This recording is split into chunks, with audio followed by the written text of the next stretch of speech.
Doctor Himanta Biswa শৰ্মাৰ প্ৰচণ্ড প্ৰত্যাঘাত NDAৰ বিজয় উজ্বলাই গৌৰৱ গগৈক পাকিস্তানী মানুহ আখ্যা নমস্কাৰ অসম নিউজ এক্সপ্ৰেছলৈ আপোনালোকক স্বাগতম আজিৰ মুখ্য সংবাদ অসমৰ মুখ্যমন্ত্ৰী ডক্টৰ হিমন্ত বিশ্ব শৰ্মাই NDAৰ ঐতিহাসিক বিজয়ক অভূতপূৰ্ব বুলি বৰ্ণনা কৰি ৰাজ্যবাসীৰ আশীৰ্বাদৰ বাবে কৃতজ্ঞতা জ্ঞাপন কৰিছে। তেওঁ মন্তব্য দিছে এই ধৰণৰ বিজয় আগতে কেতিয়াও দেখা পোৱা নাছিলো। অসমবাসীয়ে আমাৰ ওপৰত বিশ্বাস প্ৰকাশ কৰিছে আমি এই আশীৰ্বাদ নম্ৰতাৰ সৈতে গ্ৰহণ কৰিছো।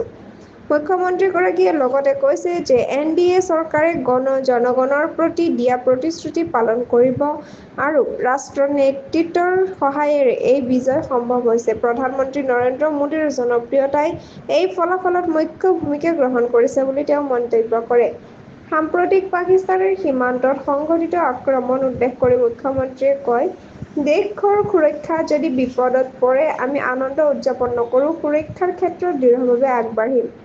আপাৰ আছামৰ ফলাফলসমূহ উল্লেখ কৰি তেওঁ কংগ্ৰেছ নেতা গৌৰৱ গগৈৰ ওপৰত কঠোৰ আক্ৰমণ চলায় আৰু পাকিস্তানী মানুহ বুলি অভিহিত কৰে। তেওঁ গগৈক দম্ভী নেতা বুলি আখ্যা দিয়ে আৰু মন্তব্য দিয়ে যি মানুহৰ জনতাৰ সৈতে সংযোগ স্থাপন কৰিব নোৱাৰিলে আজি যোৰহাটৰ জনতাই উত্তৰ দিয়ে। তেওঁ বিজেপিৰ ৰাজ্যিক সভাপতি দিলীপ শইকীয়াৰ ভূমিকা কৃতজ্ঞতাৰে স্মৰণ কৰি কয়, তেওঁ সভাপতি হোৱা দিনৰে পৰা আমি এটা দীঘলীয়া ৰণনীতি লৈ আগবাঢ়ি আছো, যিটো ভৱিষ্যতৰ বিধানসভা নিৰ্বাচনৰ অন্তিম ভোটলৈকে চলি থাকিব। এই মন্তব্যসমূহ NDAৰ সফলতা আৰু অসমবাসীৰ প্ৰতি দলটোৰ অটুট প্ৰতিশ্ৰুতিৰ পৰিচায়ক। আৰু খবৰ পাবলৈ সংযুক্ত হৈ থাকক অসম নিউজ এক্সপ্ৰেছ চেনেলটোৰ লগত।